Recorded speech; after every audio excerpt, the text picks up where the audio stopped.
Hi all, അസ്സലാമു അലൈക്കും. ഞാനിന്നിവിടെ ഉണ്ടാക്കുന്നത് കണ്ണൂർ സ്പെഷ്യൽ കടികളാണ്. ആദ്യമായിട്ട് ഉണ്ടാക്കുന്നത് ഇറച്ചിപ്പത്തിലാണ്. ഇറച്ചിപ്പത്തിൽ ഉണ്ടാക്കാൻ വേണ്ടിയിട്ട് സ്റ്റൗവിലൊരു പാൻ വെച്ചിട്ടുണ്ട്. പാൻ ചൂടായപ്പോൾ ഓയിൽ ഒഴിച്ച് കൊടുത്തിട്ടുണ്ട്. ഓയിൽ ചൂടായി വന്നപ്പോൾ ഉള്ളി ചേർത്ത് കൊടുക്കുക. ഞാനിവിടെ 2 ഉള്ളിയാണ് എടുത്തിട്ടുള്ളത്. നിങ്ങൾക്ക് എത്രയാണോ ഉള്ളി വേണ്ടത് അത്രയും നിങ്ങളെ അളവിനനുസരിച്ചിട്ടുള്ള ഉള്ളി ചേർക്കുക. ഉള്ളി നല്ലോണം വഴന്ന് വന്നാൽ അതിൽ കറിവേപ്പില ചേർത്ത് കൊടുക്കുക. കറിവേപ്പില ചേർത്തതിന് ശേഷം പച്ചമുളക്, ഇഞ്ചി, വെളുത്തുള്ളി എല്ലാം പേസ്റ്റാക്കി ചേർത്ത് കൊടുക്കുക. ഇതൊക്കെ ചേർത്ത് കഴിഞ്ഞാൽ എല്ലാം നന്നായി വഴറ്റിയെടുക്കുക. സവാള ഒന്ന് നല്ലോണം വഴന്ന് വരുന്നവരെ നല്ലോണം ഇളക്കി കൊടുക്കുക. ഇതൊക്കെ ഒന്ന് വഴന്ന് വന്നതിന് ശേഷം ഞങ്ങൾക്കിതിൽ ഗരം മസാല ആഡ് ചെയ്യാം. അതൊക്കെ നിങ്ങളെ ടേസ്റ്റിനനുസരിച്ച് എത്രയാണോ ഗരം മസാല വേണ്ട, മഞ്ഞൾപ്പൊടി അതൊക്കെ അവരവരെ രുചിക്കനുസരിച്ചിട്ട് ചേർക്കുക. ഞാനിവിടെ ഇപ്പോൾ കുറച്ച് ഗരം മസാല, 1 സ്പൂൺ ഗരം മസാല, അതുപോലെ 1/2 സ്പൂൺ മഞ്ഞൾപ്പൊടി ഒക്കെ ചേർത്ത് കൊടുത്തിട്ടുണ്ട്. ഗരം മസാലയും മഞ്ഞൾപ്പൊടിയും കൂടി നല്ലോണം മിക്സാക്കിയതിന് ശേഷം ഒന്നും കൂടി നല്ലോണം വഴറ്റിയെടുക്കുക. ഇതിൻ്റെ ഒക്കെ ഒരു പച്ചക്കുത്ത് മാറുന്നത് വരെ വഴറ്റുക. എല്ലാം വഴന്നെല്ലാം നല്ലോണം സവാളൊക്കെ നല്ലോണം വെന്ത് വന്നാൽ ഞങ്ങൾക്ക് ഉപ്പും കുരുമുളകും കൂടി വേവിച്ച ചിക്കൻ ചേർത്തെടുക്കുക. ഞാൻ ചിക്കന് ഉപ്പും കുരുമുളകും കൂടി ചേർത്ത് വേവിച്ചിട്ട് മിക്സിൻ്റെ ജാറിലിട്ടിട്ട് ഒന്ന് പൊടിച്ചെടുത്തിട്ടുണ്ട്. അതും കൂടി ചേർത്ത് കൊടുത്തിട്ടുണ്ട്. എല്ലാം ചേർത്ത് ചിക്കനും കൂടി ചേർത്ത് കഴിഞ്ഞാൽ ലാസ്റ്റ് ഞങ്ങൾ ഇറക്കി വെക്കുന്ന സമയമായപ്പോൾ മല്ലിയിലും കൂടി ചേർത്ത് കൊടുത്തിട്ടുണ്ട്. മല്ലിയില ചേർത്ത് 1 മിനിറ്റ് മാത്രം വഴറ്റുക. അത് കഴിഞ്ഞിട്ട് സ്റ്റവ് ഓഫ് ചെയ്യുക. ഇനി ഞങ്ങൾക്ക് വേണ്ടത് ഈ മസാല ചേർക്കാനുള്ള മാവാണ്. ഇറച്ചിപ്പത്തിൽ ഉണ്ടാക്കാനുള്ള മാവാണ് വേണ്ടത്. അതിന് ഞാൻ ഇവിടെ കുറച്ച് മൈദ എടുത്തിട്ടുണ്ട്. 1/2 കപ്പ് മൈദ എടുത്തിട്ടുണ്ട്. അതിൽ കുറച്ച് ഉപ്പിട്ട് കൊടുക്കുക. 1 സ്പൂൺ വെളിച്ചെണ്ണ ഒഴിച്ച് കൊടുക്കുക. എന്നിട്ട് അത് കുഴക്കാൻ ആവശ്യമായ വെള്ളം എടുത്തിട്ട് അത് ഞങ്ങൾ ഇപ്പോൾ ചപ്പാത്തിക്കെല്ലാം കുഴക്കില്ല അതുപോലെ കുഴച്ചെടുക്കുക. നല്ലോണം കുഴക്കണ്ട, സാധാരണ ചപ്പാത്തി മാവെല്ലാം കുഴക്കുന്ന പോലെ കുഴച്ചെടുക്കുക.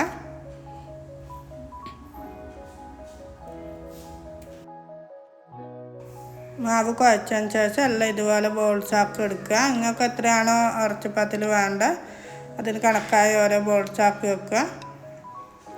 ശേഷം പരത്തി ഫില്ലിങ് നിറക്കാം.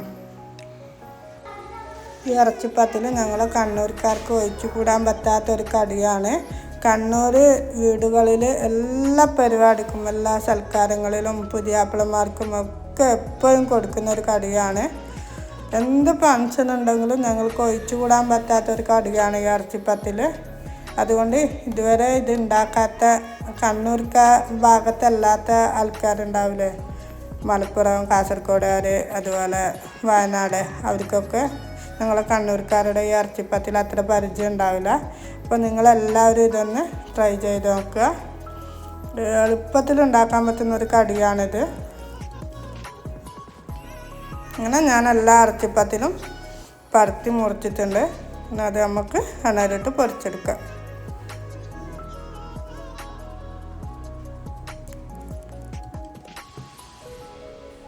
ഞങ്ങളെ കണ്ണൂരിലെ 90കളിലെ കടിയെന്ന് വേണമെങ്കിൽ തന്നെ ഈ ഇറച്ചിപ്പത്തിൽ ഞങ്ങൾക്ക് പറയാം. ഇറച്ചിപ്പത്തിലില്ലാത്ത ഒരു പരിപാടി, ഒരു സൽക്കാരങ്ങളും ഞങ്ങളെ കണ്ണൂരിൽ ഉണ്ടാവില്ല.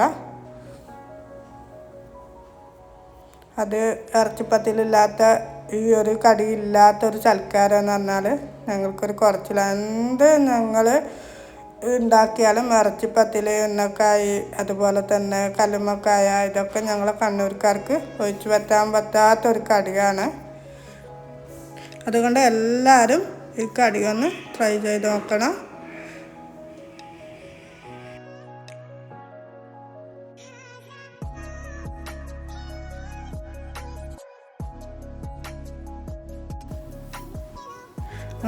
അങ്ങനെ ഞങ്ങൾ ഇറച്ചിപ്പത്തിൽ ഇവിടെ റെഡി ആയിട്ടുണ്ട്.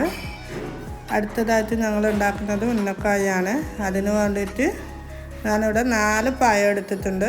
പഴം നല്ലോണം കഴുകിയിട്ട് ഞങ്ങൾക്ക് ആവിയിൽ ഒന്ന് വേവിച്ചെടുക്കാം. ഒരു 10-15 മിനിറ്റ് ആവി കയറ്റിയാൽ തന്നെ നല്ലോണം വെന്തോളും. അപ്പോൾ എനിക്ക് കിട്ടിയ പഴം കുറച്ച് പഴുത്ത പഴമാണ്, അതുകൊണ്ട് ഞാൻ ആകെ ഒരു 2-3 മിനിറ്റ് ആവി കയറ്റിയിട്ടുള്ളൂ. അങ്ങനെ പഴമൊക്കെ നല്ലോണം ഉടച്ചെടുക്കാം. ഞങ്ങൾക്ക് പഴമൊക്കെ ഉടച്ചു കഴിഞ്ഞാൽ അതിൽ വേണ്ട ഫില്ലിങ് ഉണ്ടാക്കാം. ഞാനിവിടെ 4 പഴത്തിന് 4 മുട്ട എടുത്തിട്ടുണ്ട്. 4 മുട്ടയിലേക്ക് 8 സ്പൂണ് പഞ്ചസാര ഇട്ട് കൊടുത്തിട്ടുണ്ട്. ഒരു മുട്ടക്ക് 2 സ്പൂണ് പഞ്ചസാര വീതമാണ് ഇടേണ്ടത്. 4 മുട്ടക്ക് 8 സ്പൂണ് പഞ്ചസാര ഇട്ടിട്ടുണ്ട്. നിങ്ങൾ എത്രയാണോ ഉന്നക്കായ ഉണ്ടാക്കുന്നത് അതിനനുസരിച്ച് മുട്ടയും പഞ്ചസാരയൊക്കെ ചേർത്ത് ഫില്ലിങ് ഉണ്ടാക്കുക. അതുപോലെ തേങ്ങനെ കൊണ്ട് നിങ്ങൾക്ക് തേങ്ങയും പഞ്ചസാരയും ഏലക്കാപ്പൊടിയൊക്കെ ചേർത്തിട്ടുള്ള ഒരു ഫില്ലിങ് ഉണ്ട്, അത് ഉണ്ടാക്കുക. ഞങ്ങളിവിടെ മുട്ടനെ കൊണ്ടാണ് ഉണ്ടാക്കുന്നത്.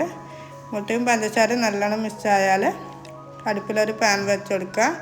അതിൽ ഗീ ചേർത്ത് കൊടുത്തിട്ട്, ഇവിടെ എൻ്റെ ക്യാമറ ഓഫായി പോയിട്ടാണ്, ഗീ ചേർത്ത് കൊടുക്കുക. ഗീ ചേർത്ത് കഴിഞ്ഞാൽ മുട്ടയും പഞ്ചസാരയും മിക്സ് അതിൻ്റെ അകത്ത് ഒഴിച്ച് കൊടുത്തിട്ട് ഇതുപോലെ നല്ലോണം ഒന്ന് ഇളക്കി കൊടുക്കുക. അങ്ങനെ ഫില്ലിങ് റെഡി ആയിട്ടുണ്ട്. ഫില്ലിങ് റെഡി ആയതിനു ശേഷം നമ്മൾ നേരത്തെ അടച്ചു വെച്ച പഴം എടുക്കുക. പഴം എടുത്തിട്ട് ഓരോ ബോൾസ് ആക്കിയിട്ട് ഞങ്ങൾ ഉള്ളം കയ്യിൽ വെച്ചൊന്ന് പ്രസ് ചെയ്തിട്ട് കയ്യിൽ വെളിച്ചെണ്ണ ആക്കിയതിന് ശേഷം ഈ പഴം ഓരോ ബോൾസ് എടുത്തിട്ട് ഇങ്ങനെ പരത്തി ഈ ഫില്ലിങ് വെച്ചിട്ട് ഞങ്ങൾ ഉരുളക്കായൻ്റെ ഷേപ്പാക്കി എടുക്കുക.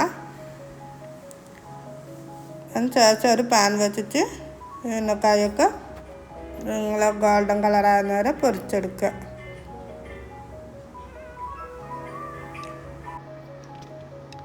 അങ്ങനെ ഉന്നക്കായൊക്കെ ഗോൾഡൻ കളറായിട്ട് ഫുൾ എണ്ണയിൽ കോരി മാറ്റുന്നുണ്ട്.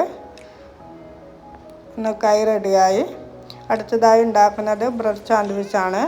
അതിന് വേണ്ടത് ഒരു കക്കരി എടുത്തിട്ടുണ്ട്, ഒരു ക്യാരറ്റ് എടുത്തിട്ടുണ്ട്, 2 ഉള്ളി എടുത്തിട്ടുണ്ട്, ഒരു ചെറിയ പീസ് കാബേജ് എടുത്തിട്ടുണ്ട്. അതുപോലെ തന്നെ ഉപ്പും കുരുമുളകും ഇട്ട് വേവിച്ച ചിക്കനും എടുത്തിട്ടുണ്ട്. ഇതൊക്കെ നമുക്ക് ഒരു ബൗളിലേക്ക് ചിക്കൻ്റെ കൂടെ ഇട്ട് ഒരു ബൗളിലേക്ക് മാറ്റിയിട്ട് അതിൻ്റെ അകത്ത് മയോണൈസും ചേർത്ത് ബ്രെഡ് സാൻഡ്വിച്ച് ഉണ്ടാക്കാം.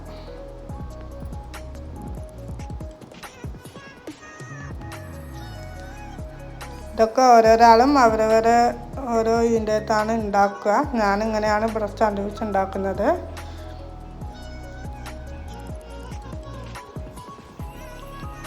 ഞങ്ങൾ ബ്രെഡ് എടുത്തിട്ട് ഈ ഫില്ലിങ് നിറയ്ക്കുക. ഫില്ലിങ് വെച്ച് കൊടുത്തിട്ട് അതിൻ്റെ മേലെ ഒരു ബ്രെഡ് വെച്ചിട്ട് ഒന്ന് പാനിലിട്ട് ചൂടാക്കി എടുക്കുക.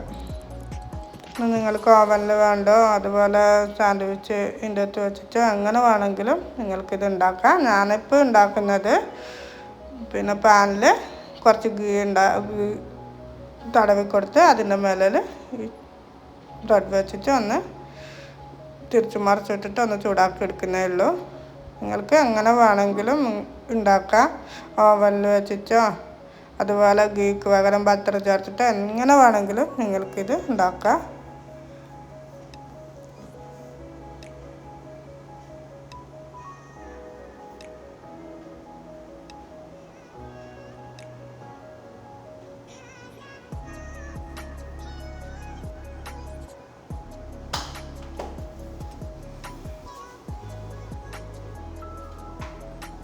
ഒരു സെക്കൻഡ് മാത്രം പാൻ ചൂടാക്കി കഴിഞ്ഞാൽ ഗീ തടവി കൊടുത്താൽ ഒരു സെക്കൻഡ് മാത്രം ഇത് ഒരു 1-2 സെക്കൻഡ് മാത്രമാണ് പാനിൽ വെച്ച് കൊടുക്കേണ്ടത്. അപ്പോൾ അത് തിരിച്ചിടണം, അല്ലെങ്കിൽ അടുക്കരിഞ്ഞ് പോവും.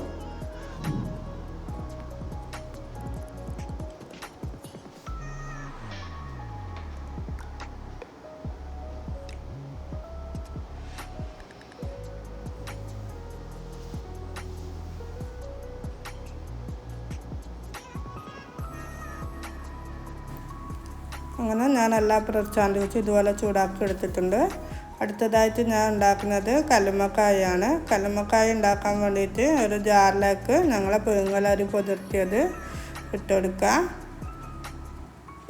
അതുപോലെ തന്നെ ഒരു അരമുറി സവാള ഇട്ടുകൊടുക്കുക, കുറച്ച് പെരുംജീരകം ഇട്ടുകൊടുക്കുക, തേങ്ങ ഇട്ടുകൊടുക്കുക. എന്നിട്ട് നല്ലോണം അരച്ചെടുക്കുക. മഞ്ഞൾപ്പൊടിയും ചേർത്ത് അരച്ചെടുത്തിട്ട് ഇതുപോലെ എല്ലാം കുറച്ച് അരിപ്പൊടി ഇട്ടിട്ട് കുഴച്ചെടുക്കുക. ഇത് വെറും അരിപ്പൊടി മാത്രം ചേർത്തിട്ട് ഉണ്ടാക്കുന്ന ആൾക്കാരുണ്ട്. പക്ഷെ നമ്മളിപ്പോൾ ഇങ്ങനെയാണ് ഉണ്ടാക്കൽ. പുഴുങ്ങലരിക്കത്ത് തേങ്ങയും പെരുംജീരകവും ഉള്ളിയും കൂടി അരച്ചിട്ട് അതിൽ ഞങ്ങൾ ഒറോട്ടി ഉണ്ടാക്കാൻ ഉപയോഗിക്കുന്ന പൊടി വെച്ചിട്ട് കുഴച്ചെടുക്കുക ചെയ്യുക.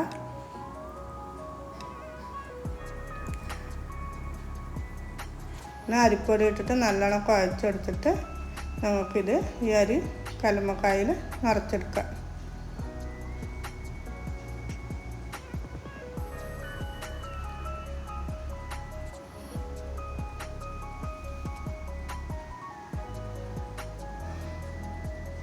പിന്നെ ഈ അരിയെല്ലാം കല്ലുമ്മക്കായിൽ നിറച്ചെടുക്കുന്നുണ്ട്.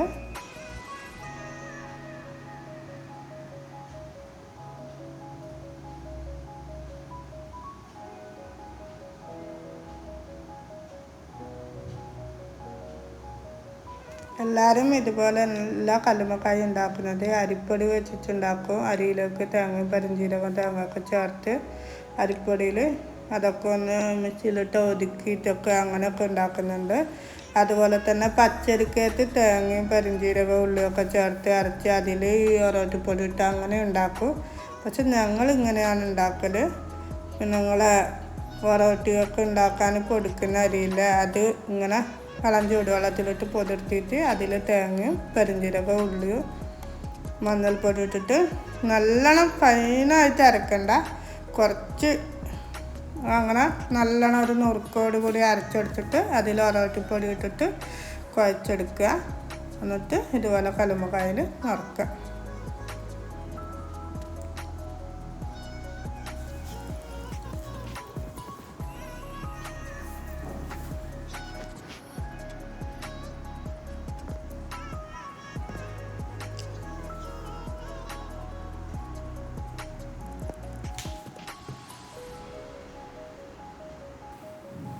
ഞാനിപ്പോൾ ഇത് വേവിക്കുന്നത് കുക്കറിലാണ്. കുക്കറിൽ ഇത് 2 വിസിലടിച്ചാൽ വെന്ത് കിട്ടും. കുക്കറല്ലാത്ത നമുക്ക് അപ്പച്ചട്ടിയിൽ ഇത് വേവിച്ചെടുക്കുക. അതാകുമ്പോൾ കുറച്ച് ടൈം എടുക്കും. അതുകൊണ്ട് ഞാനിതെല്ലാം ഇപ്പോൾ കുക്കറിൽ വെച്ച് 2 വിസിലടുപ്പിച്ചിട്ടുണ്ട്. അങ്ങനെ 2 വിസിലടിക്കുമ്പോഴേക്കന്നെ കല്ലുമ്മക്കായൊക്കെ തോടുന്ന ഇളകി വരും. അങ്ങനെ ഞങ്ങൾക്ക് കല്ലുമ്മക്കായ പൊരിച്ചെടുക്കുക. ഉപ്പും മുളകും ചേർത്തിട്ട് നല്ലോണം മീൻ ഫ്രൈ ചെയ്യുന്ന പോലെ 2 ഭാഗം പൊരിച്ചെടുത്ത് അങ്ങനെ ഞങ്ങൾ കല്ലുമ്മക്കായ റെഡി ആയിട്ടുണ്ട്. ഇതാണ് ഞാനിന്ന് ഇവിടെ ഉണ്ടാക്കിയ കടികൾ. കണ്ണൂർക്കാരെ സ്പെഷ്യലായിട്ടുള്ള ഐറ്റംസാണ് ഇതൊക്കെ. ഇതുവരെ കടികളൊന്നും ഉണ്ടാക്കാത്തവരാണെങ്കിൽ എന്തായാലും ഇതൊന്ന് ഉണ്ടാക്കി വെക്കണം. നിങ്ങൾക്ക് ഈ വീഡിയോ ഇഷ്ടമായിരുന്നെങ്കിൽ ലൈക്ക് ചെയ്യുക, ഷെയർ ചെയ്യുക, സബ്സ്ക്രൈബ് ചെയ്യുക. അടുത്ത വീഡിയോ ആയിട്ട് വരാം. ബായ്.